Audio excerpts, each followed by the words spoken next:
Hi everybody, welcome to Dandelion Cottage and Introduction to Watercolor and Painting with Ink with Leslie Watkins.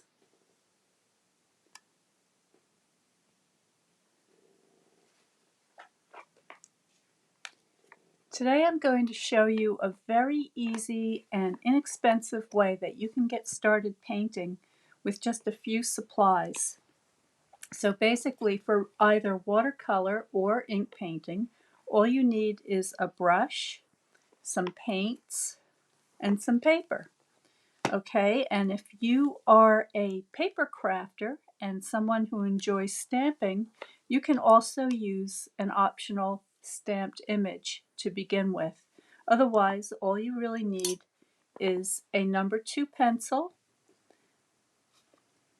a little bit of water. I have a old kitchen sponge here. It was never used for anything greasy, and I just use it to blot my brush on.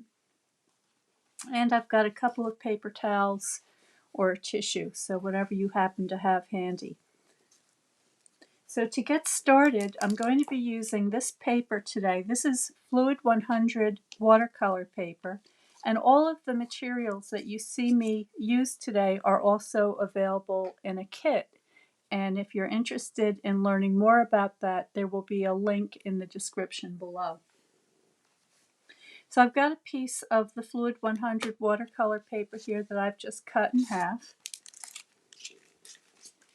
And for today's video, I'm going to be using two of these images. I'm going to be using this rose and these two leaves. So I've already got those mounted up on my clear blocks. And this stamp set, by the way, is called Happiness Abounds. And the reason why I've selected this one is because I think it's so nice that it has these various illustrations of roses here and different leaves and some little sprigs of other flowers that make it really easy to make your own design using these various elements.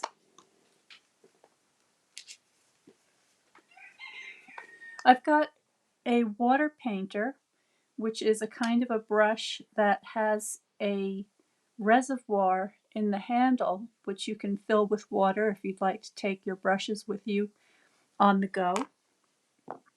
And I've just selected a couple of different colors. So these are stamping stamp pads. And what I've done is I've put a couple of drops of the refill in the lid itself. So you don't need much. I'm just using a couple of drops. And if you're using watercolors, then you're going to be using them just the same way as I'm using these water-based inks. The only difference is the type of pigment that's being used in one or the other. So the pigment that is in the ink colors are what we call dye colors. So they're much finer and they move just a little bit differently than the watercolor pigments move across the paper. But other than that, we're going to be using the same kind of techniques and tools for either one. So whichever you're using, you can follow along just the same. So before I get started painting, I'm going to go ahead and stamp my image. I'm just going to use the yellow. I'm going to zoom you in a little bit so you can see better.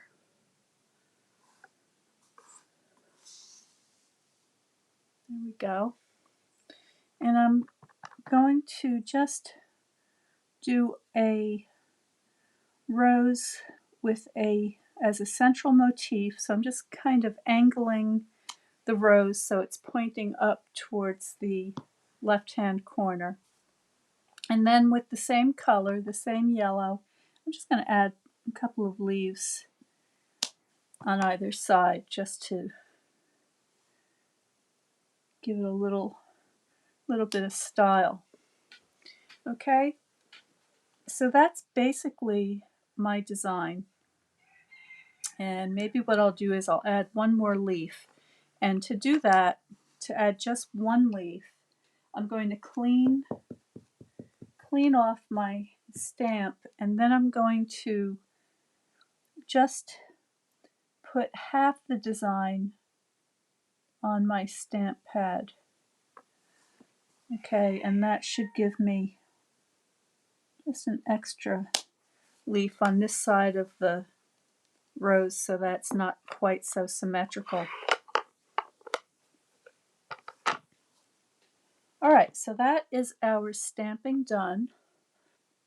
I want you to be able to see me mixing the ink, so I'm just going to zoom out a little bit here so that you can see that as well. There we go. Okay. Here's my water. I'm just going to get my brush nice and moist, and making a little puddle off to the side here, keeping it very dilute. I just want a very light wash of color. And I'm just going to begin. Actually, before we do that, I want to show you one other thing, and that is that the paint or the ink that is already on the stamped image will also help to give you a very light image. So in this case, because I'm painting a yellow rose and I want it to stay nice and light, I'm just going to go ahead and begin that way. I'll show you the leaves a little bit differently, but for now I want you to be able to see just how much pigment that ink actually has. There's enough there from the lines alone that is going to allow me to fill in just about all of this image. And I'm leaving a couple of places white where I want my highlights to be. So I'm not going to put moisture in those areas because I want those to stay nice and light. Okay, now for my leaves. I'm going to zoom you out a little bit so you can see me mixing the color here. I'm taking some of that yellow ink and I'm bringing it over to my blue to mix a pale green. And because the leaves are darker, I don't mind that additional color coming from the lines is going to go into my leaf as well. So there we go. Just a pale wash, nothing to it. A couple of seconds, you can have those all filled in. Because what I don't want is a linear image. I just want to create some shapes here for my overall design. All right, so that's the first pass of color, or the first wash of color, and it's a very pale wash. Now what I can do is I can add a little more ink or watercolor if you're painting with watercolor, and I can begin to get a darker tonality. I can just soften that edge so that there's a nice blend. I'm just adding a little damp brush here. To get that blended edge. I'm not adding any more ink. I'm just using my damp brush. So you see I get it started first with a little bit of paint, and then I'm just adding a little bit of moisture to blend that edge. That's all there is to it. So I'm going to give you a close-up of that. Let me move these out of the way a little bit so you can see.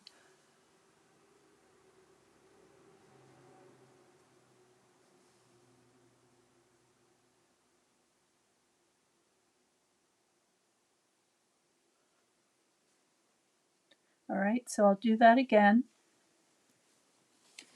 Come over on this side. I'm just adding a slightly darker tone, just like that. Then I'm cleaning my brush and just blending that edge with the tiny bit of moisture that's on my brush. If I want to add a little more color while it's still damp,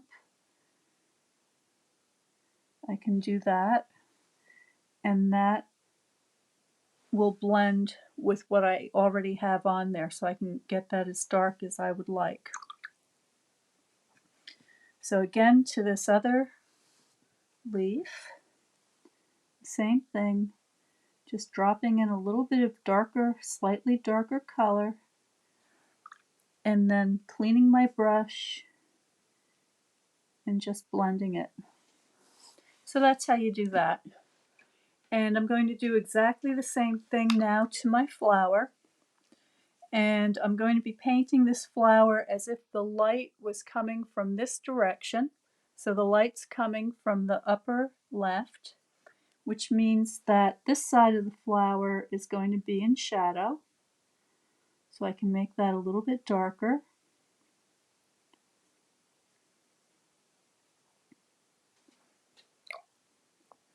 I can blend that a bit into the background here.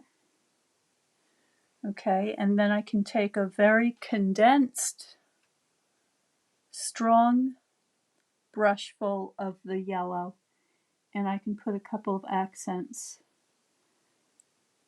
here and there, just adding more color so that I have a more dimensional form. And if you're interested in learning more about form and light and shade, then you might be interested in joining the Watercolor Card Club, where I talk about those things at length. But in this brief introduction to painting, there are some other things that I'd like to focus on just to help you get started. So there is the beginning of my flower.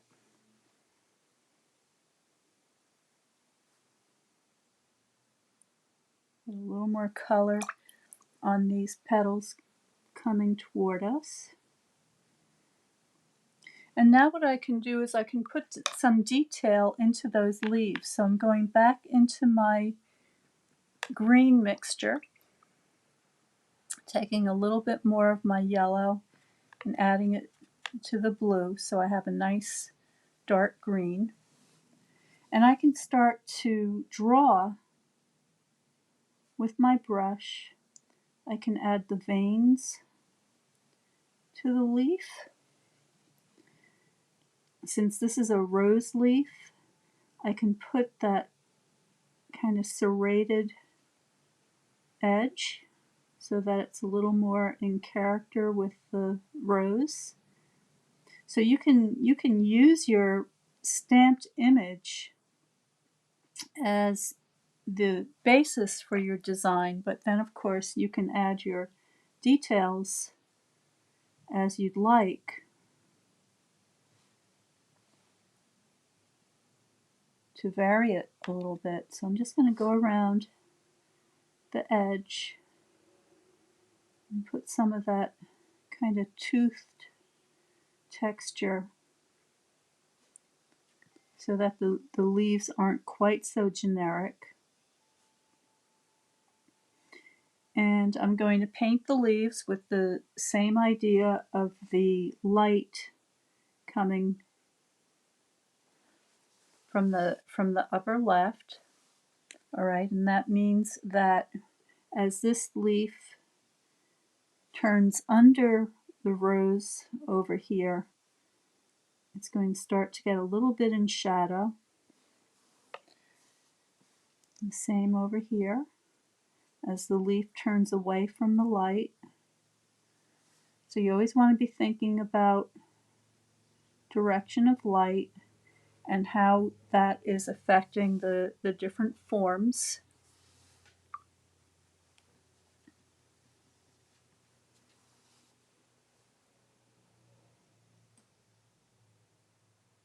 I'm going to add my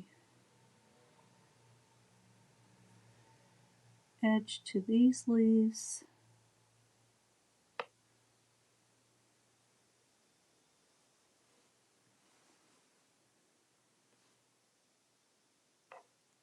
The central vein.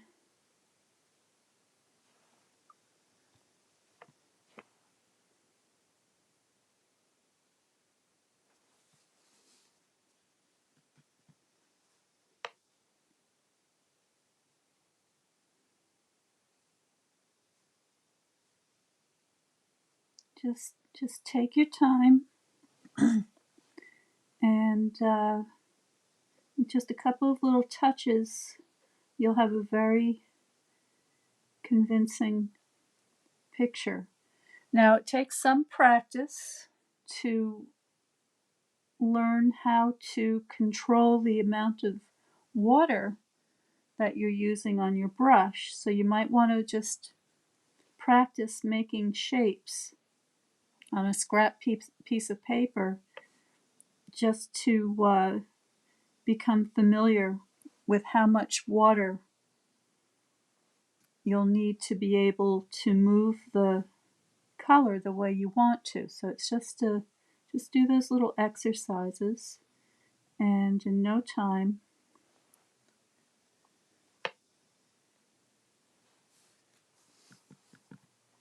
you'll be able to make these gradations, value changes, blended edges, and so forth and so on.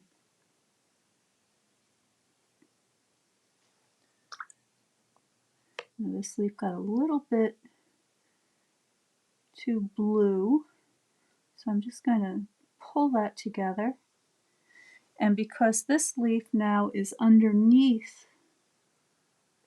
this leaf is under this leaf, I'm going to put a little bit of shadow, cast shadow on there with the darker tone.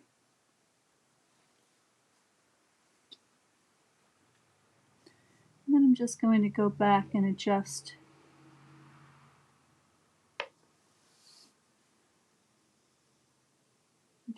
my tonalities. Okay, so there we go. So there are our leaves, and our rose is looking very nice. I'm going to go back into that rose, and using my darkest concentration of ink, I'm just going to add back some of the details.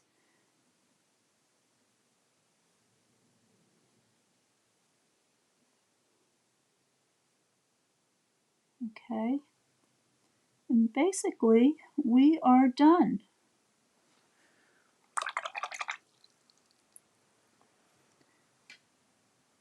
You can make a smoother transition by just adding a little bit of water.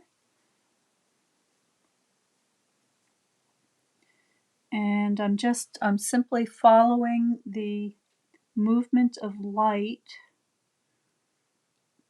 which is how the light moves across form.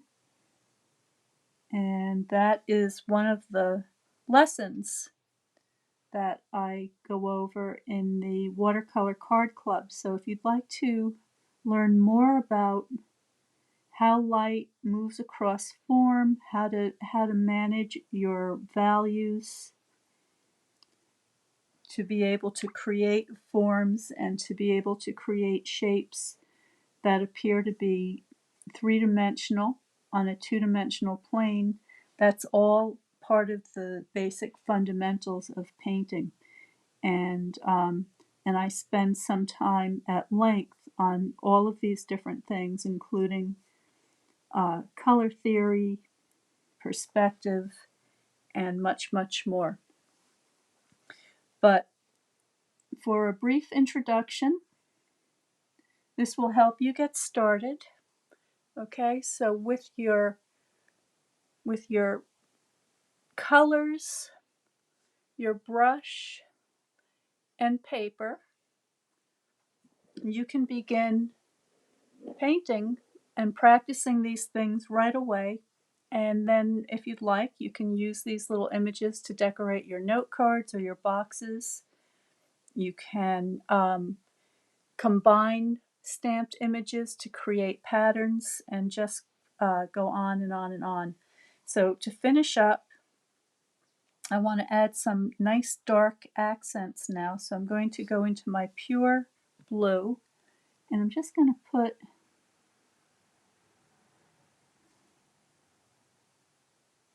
a couple more accents on the shadow areas of my leaves.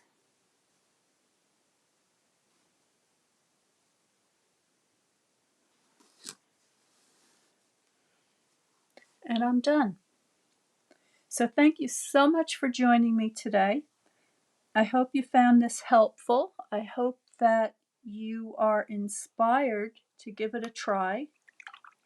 If you'd like to learn more, please go to my website at dandelioncottagedesign.com and subscribe to Notes from Dandelion Cottage to be notified when the next watercolor classes are. And you'll also be able to find a link there for the Watercolor Card Club. And I'd love to have you as a member.